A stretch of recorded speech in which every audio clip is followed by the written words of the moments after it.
బ్రహ్మాండంగా మేము పరిపాలించామని చెప్పి మరి చంద్రబాబు నాయుడు గారి ఫోటో వేసి బ్రహ్మాండంగా పరిపాలించామని చెప్పి ఇంటింటికి స్టిక్కర్ వేసి ప్రతి ఇంటికి అధికారులు ప్రజాప్రతినిధులు వెళ్ళి చెప్పే కార్యక్రమం చేస్తున్నారు.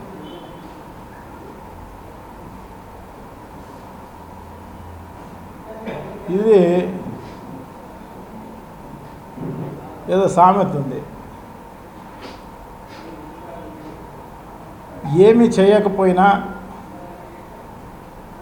చేసినట్టుగా మభ్యపెట్టే కార్యక్రమంలో భాగంగా మళ్ళీ మోసం చేసే దాంట్లో భాగంగా డోర్ టు డోర్ కార్యక్రమం పెట్టడం జరిగింది. సో వాళ్ళకి సిగ్గు ఉండాలి. ఏం చేశామని చెప్పేసి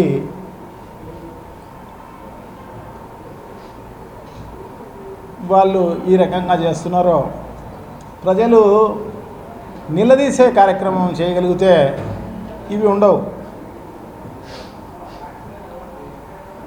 ప్రజలు ప్రశ్నించే కార్యక్రమం చేయగలిగితే ఇటువంటి ఉండవు. చాలా దారుణం. చెప్పినటి సూపర్ 6 పేరుతో ఎలక్షన్లలో ప్రజలను మోసం చేసి అధికారంలోకి వచ్చి 100 రోజులు అయిపోయింది. ఈ 100 రోజుల్లో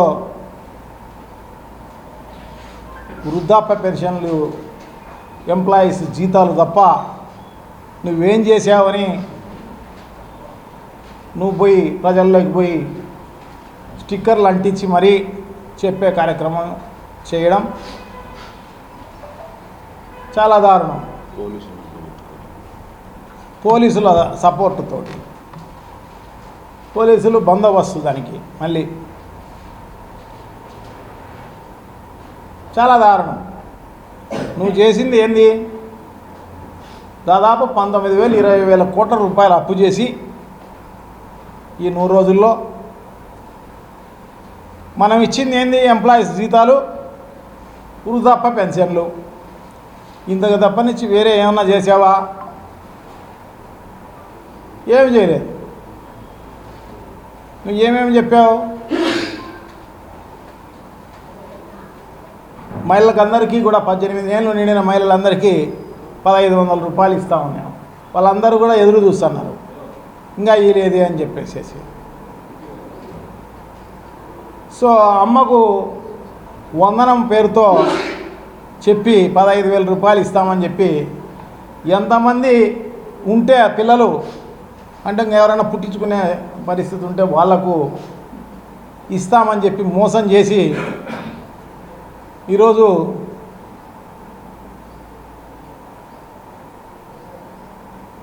మందు ఇస్తాను 100కు, వాళ్ళ నాన్నకు 100కు మందు ఒక బాటిల్ అని చెప్పేసి చెప్పే కార్యక్రమం చేస్తాను. సో ఇదే కాదు,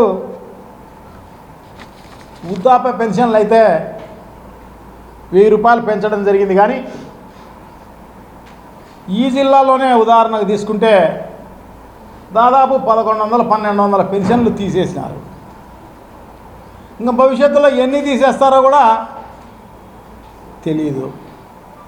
అంటే రాష్ట్ర వ్యాప్తంగా కొన్ని వేల పెన్షన్లు తీసేసి భవిష్యత్తులో కొన్ని లక్షల పెన్షన్లు తీసేసి అదే డబ్బులు అడ్జస్ట్ చేసే కార్యక్రమం చేస్తున్నారు తప్ప కొత్తగా ఇచ్చింది ఏమీ లేదు అని చెప్పి తెలియజేసుకుంటున్నాను. అదే కాకుండా మహిళలకందరికీ ఆర్టీసీలో ఉచితం అని చెప్పి వాళ్ళందరూ ఎదురు చూస్తున్నారు. అందరూ పాపం అక్కడికి పోదాం ఇక్కడికి పోదామని ముందుగానే వాళ్ళు ఎలక్షన్లలోనే మాట్లాడుకుని వాళ్ళందరూ ఎదురు చూస్తున్నారు. ఆ ఊరికి పోవాలంటే ఎప్పుడు చంద్రబాబు ప్రకటిస్తాడు, ఎప్పుడు ఉచితంగా ఇస్తారు అని చెప్పేసి. 3 సిలిండర్లు ఇస్తామని చెప్పి అది రేపు దీపావళికి ఇస్తామని చెప్పి చెప్తున్నారు. అది ఎంత మాత్రం ఇస్తారో తెలుస్తుంది అన్నమాట. సో అదే కాకుండా రైతు నిధి పేరుతో 20,000 రూపాయలు ఇస్తామని చెప్పి ఖరీఫ్ కూడా ముగుస్తుంది. ఇంతవరకు దానిపైన ఆచూకీ లేదు. దానికి ఏదో కమిటీలు వేసేస్తాం, ఇంకొకటి వేస్తాం అని చెప్తే పరిస్థితి ఉంది తప్ప చేసిన పరిస్థితి అంతకన్నా లేదు. చాలా దారుణం.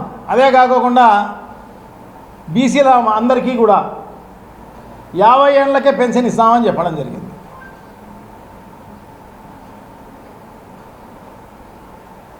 ఎప్పుడు ఇస్తారు అని చెప్పేసి వాళ్ళందరూ ఎదురు చూస్తున్నారు. నిరుద్యోగులందరూ కూడా వాళ్ళకు జీవనోపాధి కల్పిస్తాం, లేదు అంటే 3,000 రూపాయలు వాళ్ళకు నిరుద్యోగ భృతి ఇస్తాము అని చెప్పి ఆ నిరుద్యోగులందరినీ ఈరోజు ఎదురు చూసే కార్యక్రమం చేస్తున్నారు. ఇంకా ఎప్పుడు ఇస్తారు అని చెప్పేసి సంపద సృష్టిస్తా అని చెప్పేసి నువ్వు ఏం సంపద సృష్టించినావు? అప్పులు చేసావు. 19,000 నుంచి 20,000 కోట్ల రూపాయలు ఈ 100 రోజుల్లోనే చేసేసావు. ఇంకా భవిష్యత్తులో ఎంత చేస్తావో తెలీదు. చాలా దారుణమైన పరిపాలన అందించే కార్యక్రమం చేస్తాను. ఈ 100 రోజుల్లో నువ్వు చేసింది ఏంది? ఇంతవరకు దాదాపు ఇసుక స్టాక్ యార్డ్లలో 85 లక్షల టన్నులు స్టాక్ ఉండేది జగన్మోహన్ రెడ్డి గారు ప్రభుత్వం దిగిపోయే నాటికి. దాదాపు తెలుగు తమ్ముళ్ళు అందరూ కలిపి 60 లక్షల టన్నులు దోచుకోవడం జరిగింది. అక్కడ మిగిలింది 20-25 లక్షల టన్నులు మాత్రమే స్టాక్ యార్డులో మిగిలిన పరిస్థితి. ప్రభుత్వం వచ్చిన ఒక నిమిషంలోనే మొదలుపెట్టడం జరిగిందన్నమాట ఇసుక తోలుకునే కార్యక్రమం రాష్ట్ర వ్యాపితంగా. మళ్ళీ ఇటు తిరిగి చూసేపాటికి 60 లక్షల టన్నులు మాయమైన పరిస్థితి. ఫ్రీ ఇసుక అని చెబితేవి ఎలక్షన్లలో.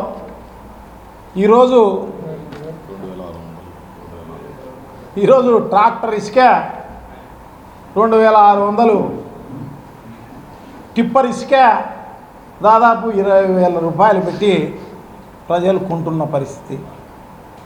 అంత మోసం, అంత దగ, అంత అబద్ధం, చాలా దారుణం. ఒక ఇసుకేం కథ. ఇప్పుడు కొత్త మెడికల్ కాలేజీలు జగన్మోహన్ రెడ్డి గారు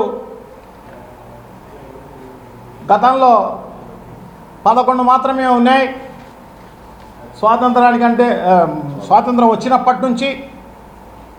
సో దాన్ని పెంచి కాలేజీలు పెంచితే డాక్టర్లు ఎక్కువ మంది వచ్చే అవకాశం ఉంటుంది, తద్వారా ప్రజలకు మంచి వైద్యం అందుతుంది అన్న ఉద్దేశంతో ఆయన 17 మెడికల్ కాలేజీలు కొత్తగా ఇవ్వడం జరిగింది. అంటే టోటల్గా 28 మెడికల్ కాలేజీలు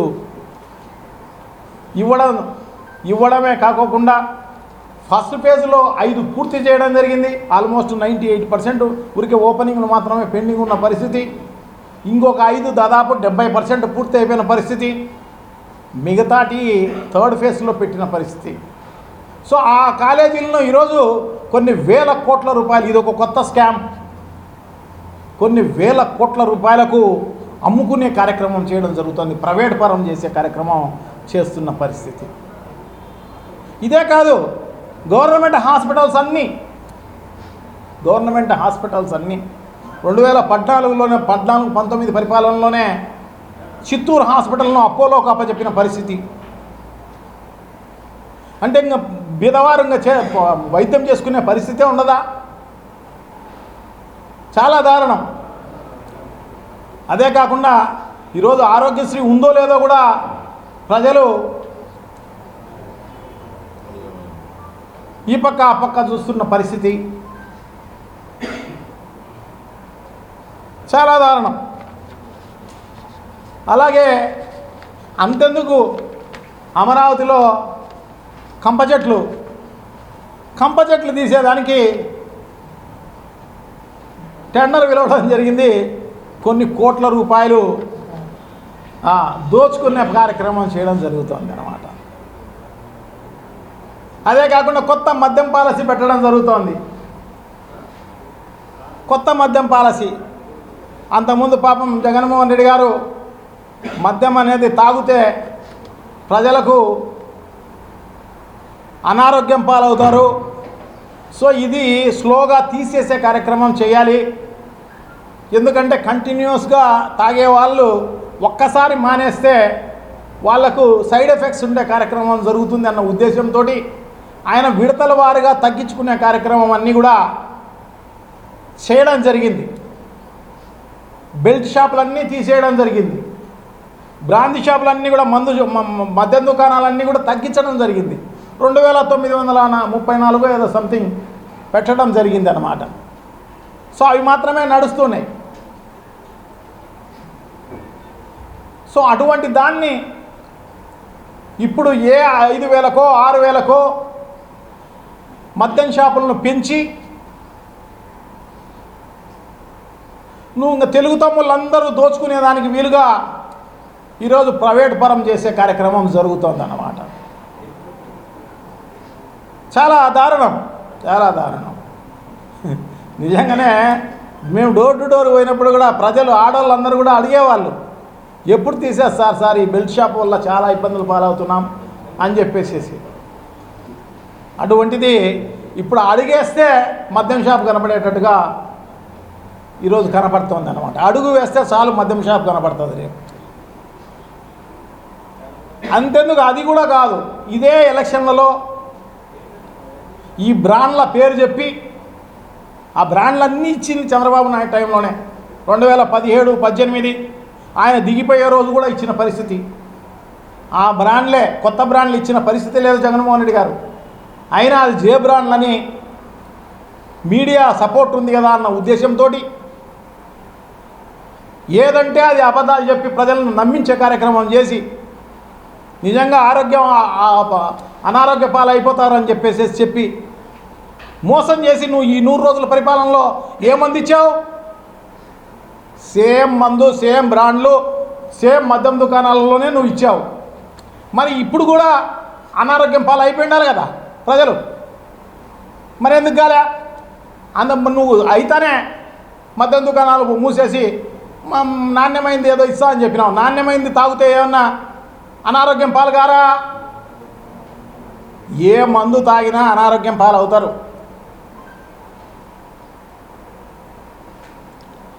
చాలా దారుణం. ప్రజలు ఎలా నమ్మినారో ఏమో కానీ సో ఇప్పుడు ప్రజలకి తెలిసి వస్తుంది అన్నమాట.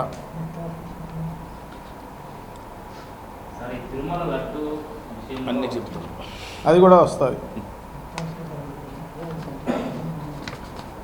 ఇదే కాదు, వాలంటీర్లకు 10,000 రూపాయలు ఇస్తా అని చెప్తివి, మోసం చేస్తుంది. వాళ్ళు ఇప్పుడు వాళ్ళకి ఆ పోస్టులు ఉన్నాయో లేదో తెలియదు, అసలు రికార్డులలోనే లేవు కదా అనే పరిస్థితుల్లో ఈరోజు చెప్పే కార్యక్రమం చేస్తున్నారు అన్నమాట. చాలా దారుణం. నువ్వు ఎవరిని మోసం చేయకుండా అందరినీ మోసం చేసే కార్యక్రమమే చేస్తున్న పరిస్థితి. సో అదే కాకుండా ఇంకా కొత్తది నిన్న క్యాబినెట్లో డిసిషన్ తీసుకోవడం జరిగింది అన్నమాట. ఏంది, బీసీలకు 33% రిజర్వేషన్లో పెడతాము అని చెప్పేసి, అది రేపు శాసనసభలో పెడతాము, బిల్లు పాస్ చేస్తాము అని చెప్పి. అది నీ చేత కాదు, అదేదో కేంద్ర ప్రభుత్వం చేయాల్సింది. నువ్వు ఊరికే మభ్యపెట్టే కార్యక్రమమే చేస్తున్నావు. అసెంబ్లీలో ఊరిక తీర్మానం చేసి ఊరిక పంపిస్తావు. ఏదో పెద్దగా నేను చేసినా అని ఉద్ధరించే కార్యక్రమం చేసినా అని చెప్పుకునేదానికి అంతే తప్ప వేరే ఏం లేదన్నమాట. వాళ్ళకి ప్రజలకు అందరికీ కూడా బాగా తెలుసు, నువ్వు చేసే మోసం తెలుసు అందరికీ కూడా. సో ఈ రకంగా జరిగిన పరిస్థితి. అదే కాదు, కొత్తగా అంటే ఎలక్షన్లలో ఈ ల్యాండ్ యాక్టును అంతా జగన్మోహన్ రెడ్డి గారు ఆ భూములన్నీ కూడా ఆ రీసర్వే అనేది చేయడం జరిగింది. సో దీనివల్ల జగన్మోహన్ రెడ్డి గారు భూములన్నీ తీసేసుకుంటారు అనే అబద్ధం ఆడి మోసం చేసి ప్రజలను ఓట్లు దండుకున్నావు. సో ఇప్పుడు మళ్ళీ ఏం చేశావు నువ్వు? కేంద్ర ఆర్థిక మంత్రి ఇది కరెక్ట్గా అమలు చేయాల్సిందే, ఇది మంచిది, ప్రజలకు ఉపయోగపడేది, ఇది అమలు చేస్తే 50 ఏళ్ళు ఉచితంగా మీకు వడ్డీ లేని రుణము ఇచ్చే కార్యక్రమం చేస్తాము అని చెబితే నువ్వు అప్పుడు యూటర్న్ తీసుకుంటావు. మళ్ళీ అప్పుడేదో ప్రభుత్వం రాగానే మొదటి సంతకం దానిపైన అని చెప్పి మభ్య పెడితివి, ఈరోజు యూటర్న్ తీసుకుంటివి. అదే కాదు, ఇప్పుడు కౌలు రైతులకు రైతు సంతకం లేకోకుండానే వాళ్ళకు కౌలుదారిని పత్రం ఇస్తామని చెప్పడం జరుగుతోంది. అంటే నువ్వు తెలుగుదేశం పార్టీ కార్యకర్తలకు నాయకులకు దోచిపెట్టడానికి కోసం రైతులతో సంబంధం లేకుండా నువ్వు ఎన్ని పత్రాలు కావాలంటే అన్ని పత్రాలు ఇచ్చేస్తావు.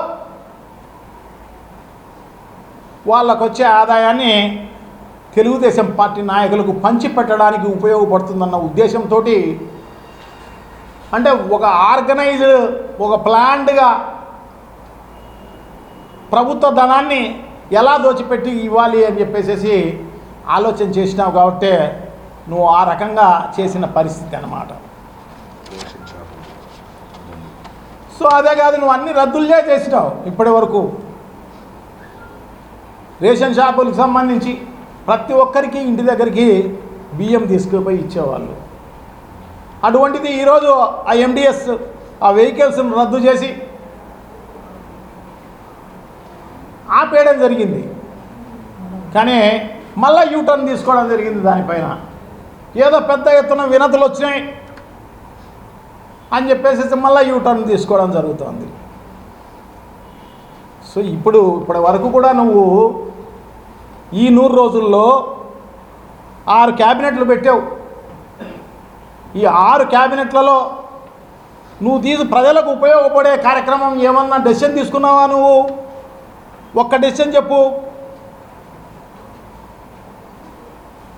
అన్నీ రద్దు చేయడానికో, గతంలో ప్రజలకు ఇచ్చే సంక్షేమ కార్యక్రమాలను రద్దు చేయడానికో, పేర్లు మార్చేదానికో, కొత్తగా ప్రజలపైన ట్యాక్సులు వేయడానికో దీనికి ఉపయోగించుకున్నావు తప్ప క్యాబినెట్ సమావేశాలను నువ్వు ప్రజలకు ఉపయోగపడే విధంగా ఎక్కడ చేశావు, ఏం చేశావు అనేది ప్రజలందరూ కూడా అడుగుతున్న క్వశ్చన్ అది. ఈరోజు వరకు కూడా నువ్వు పూర్తి స్థాయిలో బడ్జెట్ కూడా ప్రవేశపెట్టలేని దారుణంగా నీ పరిపాలన సాగుతున్న పరిస్థితి.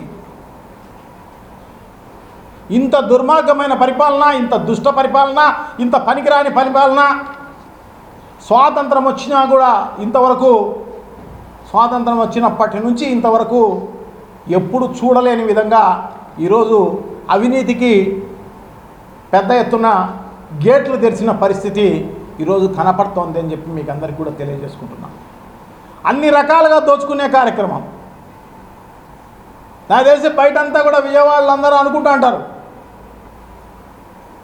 ఈ డబ్బులేం లేవు బడ్జెట్లో, ఇంకా సంపాదించుకునేదానికి ప్రభుత్వం వైపు నుంచి ఏం రావు, నువ్వు ఇంకా లోకల్గా ఎంతైనా దోచుకోపోండి అని సలహా ఇచ్చిన పరిస్థితి. సో అందుకోసం నీ శాసనసభ్యులందరూ ఈరోజు అన్ని విధాలుగా అందరితోనూ దోచుకునే కార్యక్రమం. అన్నీ ఇప్పుడు దుకాణాలను పిలిచి అడిగే లెక్క ఇయ్యండి అని అడిగే పరిస్థితి, బంగారం గల్లను లెక్క ఇయ్యండి అని అడిగే పరిస్థితి, ఇసుక అమ్ముకునే పరిస్థితి. మరి దారుణం, కోస్తా నుంచి మొదలుకొని అంతా కూడా ఎక్కడ చూసినా కూడా టెంట్లు వేసి మరి టెంట్లు వేసి ప్యాకాట ఆడిపించే కార్యక్రమం చేస్తున్న పరిస్థితి. చూడండి ఎంత దుర్మార్గమైన పరిపాలన, ఎంత బాగా సాగింది జగన్మోహన్ రెడ్డి గారి పరిపాలనలో. క్లబ్లో కూడా ప్యాకాట ఆడే పరిస్థితి లేని పరిస్థితి గతంలో ఉండేది. అటువంటిది ఈరోజు వీధికి ఒక క్లబ్బు, ఎక్కడ చూసినా మట్కా కంపెనీలు. చూడండి ఎంత దారుణం, ఎక్కడ చూసినా ఇసుక అమ్ముకునేది, ఎక్కడ చూసినా మట్టి అమ్ముకునేది విచ్చలవిడిగా. ప్రజలన్నీ గమనిస్తున్నారు ఇవన్నీ కూడా. వాళ్ళు అడగలేకపోవచ్చు, ఎందుకంటే నీ పక్కన మీ వాళ్ళ పక్కన పోలీసులు ఉంటారు కాబట్టి. ఎందుకంటే నువ్వు అన్యాయమైన కేసులు పెడతావు. ఇప్పటికే ఎంపీల పైన, మిథున్ రెడ్డి పైన కేసు పెడితివి, ఆ ఎక్స్ఎంపీ పైన కేసు పెడితివి, నందిగం సురేష్ పైన కేసు పెడితివి. సో ఇట్లా అన్యాయమైన కేసులు ఎంపీలు ఎమ్మెల్యేల పైన పెట్టే కార్యక్రమం జరుగుతున్న పరిస్థితుల్లో ఈరోజు కొన్ని వేల మందికి వైఎస్ఆర్ కాంగ్రెస్ పార్టీ కార్యకర్తలందరూ కూడా ఊర్లు వదిలిపోయిన పరిస్థితి. దాదాపు 40 హత్యలు చేసిన పరిస్థితి. ఇంత దుర్మార్గమైన పరిపాలన, ఇంత పనికిరాని పరిపాలన గతంలో ఎప్పుడూ చూసిన పరిస్థితి లేదు. శాంతి భద్రతలు లేవు ఇక్కడ, ఏదీ లేదు. ఎక్కడ చూసినా లంచాలు, ఎక్కడ చూసినా కమిషన్లు.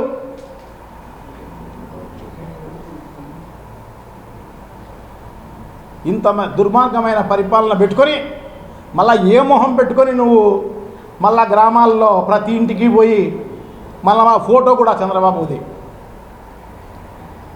100 రోజుల మంచి పరిపాలన అని చెప్పి. తప్పకుండా ప్రజలు క్వశ్చన్ చేసే రోజు వస్తుంది. డెఫినెట్గా దానికి సమాధానం చెప్పుకోవాల్సిన అవసరం తప్పకుండా ఉంది. ఖచ్చితంగా ఈరోజు మళ్ళీ ఎలక్షన్స్ పెట్టినా అప్పుడేదో ఈవీఎంలో మేనేజ్ చేసేసి నువ్వు ప్రభుత్వం తెచ్చుకొని ఉండవచ్చు. ఇప్పుడు ఎలక్షన్ పెట్టినా కూడా ఈవీఎం లేకోకుండా పాత పద్ధతిలో ఎలక్షన్లు పెట్టినా కూడా 175 సీట్లకు 175 సీట్లు వైఎస్ఆర్ కాంగ్రెస్ పార్టీ గెలుచుకునే పరిస్థితి ఉంది అని చెప్పి మీకు తెలియజేసుకుంటున్నా. ప్రజలు నిజంగానే అసహించుకుంటున్నారు తెలుగుదేశం పార్టీని. ఎందుకేసాం రా బాబు ఓటు దీనికని అంటే పాలిచ్చే ఆవును వదులుకొని తన్నే గాడిదని తెచ్చుకున్నామని చెప్పేసి ప్రజలందరూ ఈరోజు పాయచిత్తపడి బాధపడి నిజంగా చాలా ఇబ్బందులు పడుతున్న పరిస్థితి. ఖచ్చితంగా దీనికి మూల్యం చెల్లించుకోవాల్సిన అవసరం భవిష్యత్తులో ఉంది అని చెప్పి మీకు అందరికీ కూడా తెలియజేసుకుంటూ, సో ఇప్పటికైనా కూడా ఈ కార్యక్రమాన్ని ఆపి 100 రోజుల పరిపాలన అనే కార్యక్రమాన్ని ఆపి ఉంటే కొంచెం గౌరవం ఏమన్నా ఉంటుందేమో. ఏదైనా మంచి కార్యక్రమాలు చేసి ప్రజలకు ఉపయోగపడే కార్యక్రమాలు చేసి మనం పోయినా అర్థం ఉంది.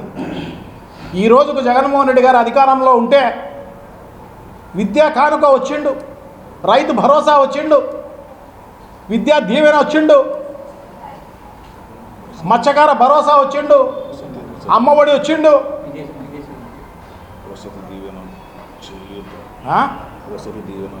వసతి దీవెన ఇవన్నీ కూడా వచ్చిండు.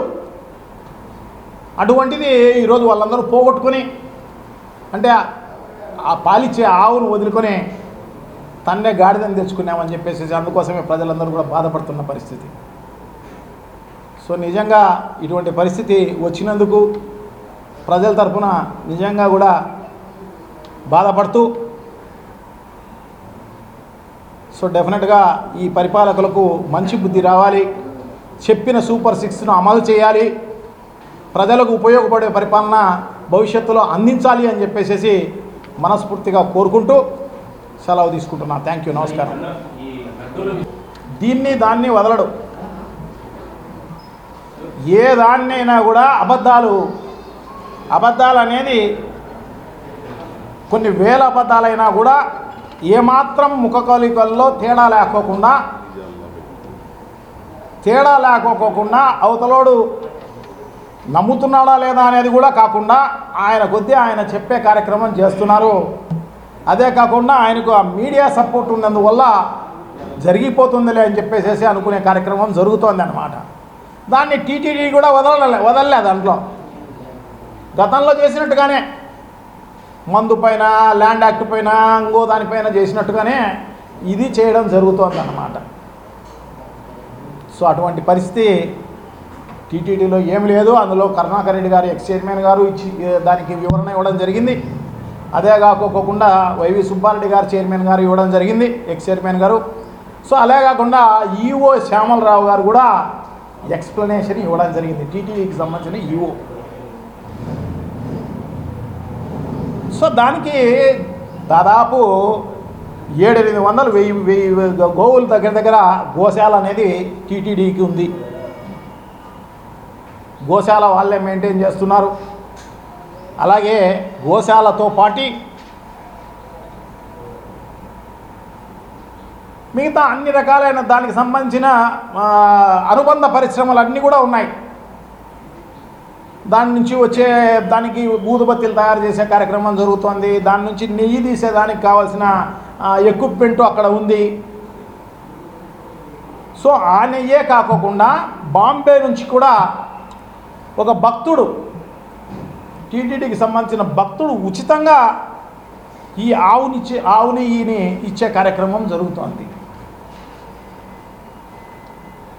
సో ఎంతో పరిశుభ్రంగా, ఎంతో హైజెనిక్గా, ఆర్గానిక్ వేలో అన్ని రకాలుగా, ఒక ఆవు నెయ్యే కాదు, మిగతా అన్ని రకాలైన ప్రసాదాలు అయితేనేమి, మిగతా అన్ని దాంట్లో ఉపయోగించేదంతా కూడా డైరెక్ట్గా ఏదైనా కొనుక్కుంటే ఏదైనా కూడా దాంట్లో ఏదైనా మందులు కొట్టింటారేమో అన్న ఉద్దేశంతో కాకుండా ఆర్గానిక్ సంబంధించిన మెటీరియల్ మాత్రమే కొనుక్కునే పరిస్థితి అన్నమాట.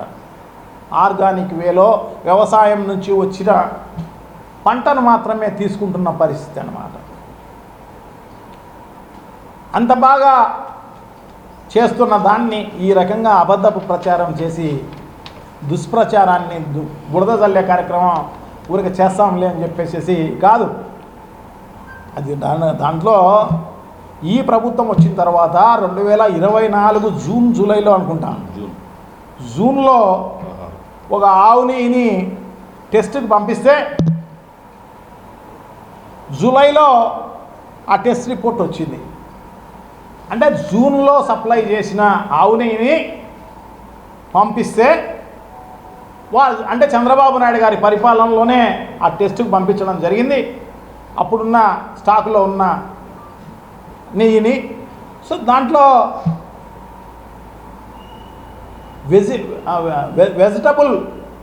వెజిటబుల్ అవశేషాలు, అంటే వెజిటబుల్ అంటే నాన్ వెజ్ కాదు, వెజిటబుల్ అవశేషాలు ఉన్నాయి అని చెప్పేసి దాంట్లో ఇచ్చిన రిపోర్ట్ అన్నమాట.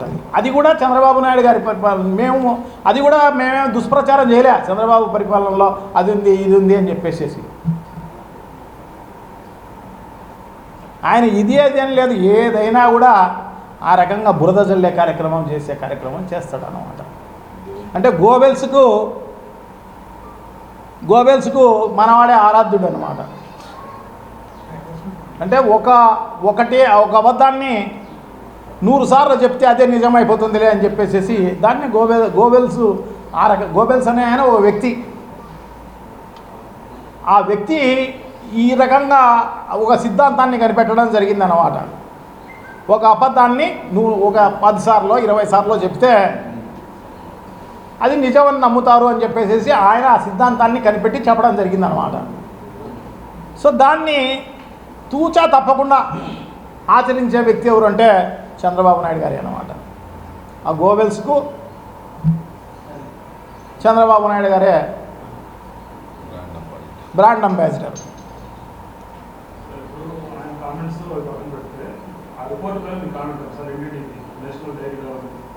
అదే దానికి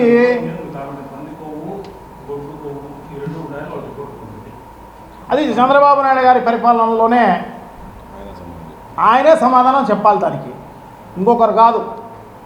లేదు అక్కడ ఈఓ శ్యామలరావు లేకుండా ఇంకా చైర్మన్ నియమించలేదేమో, వాళ్ళు సమాధానం చెప్పాలి అన్నమాట. దానికి జగన్మోహన్ రెడ్డి గారి పరిపాలనలో తీసిన శాంపుల్ కాదు అది, 2024 జూన్లో తీసిన శాంపుల్ అది.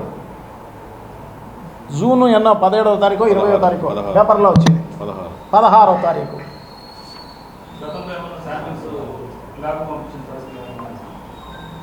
గతంలో కూడా పంపించుంటారు, పంపించినవి వచ్చి ఉంటాయి.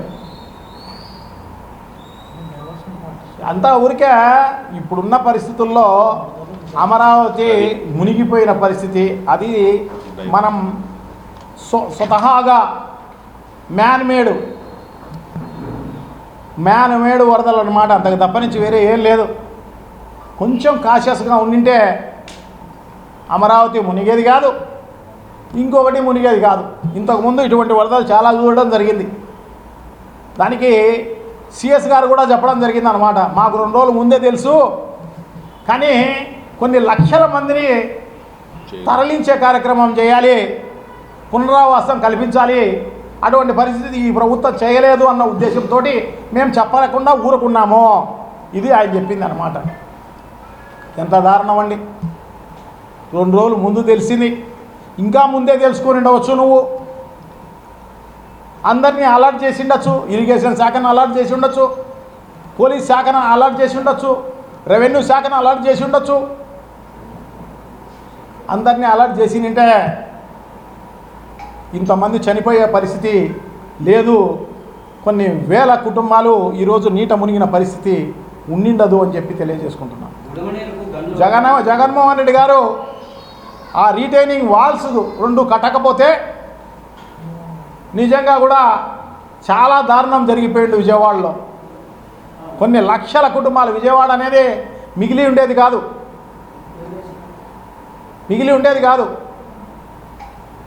ఇప్పుడు ఏదో బుడమేరు పేరు చెప్పి ఆ బుడమేరుని ఏదో ఆధునీకరిస్తాం, తయారు చేస్తామని చెప్పేసి చెప్పడం కాదు. గతంలో నువ్వేం ఇప్పుడు కొత్తగా ఆయన ముఖ్యమంత్రి కాదు, దాదాపు 4 సార్లు ఇంత ముందే చేసినావు. మరి నువ్వు ఎందుకు చేయలేదు అప్పుడు? ఇప్పుడే కనపడిందా మరి బుడమేరు అనేది?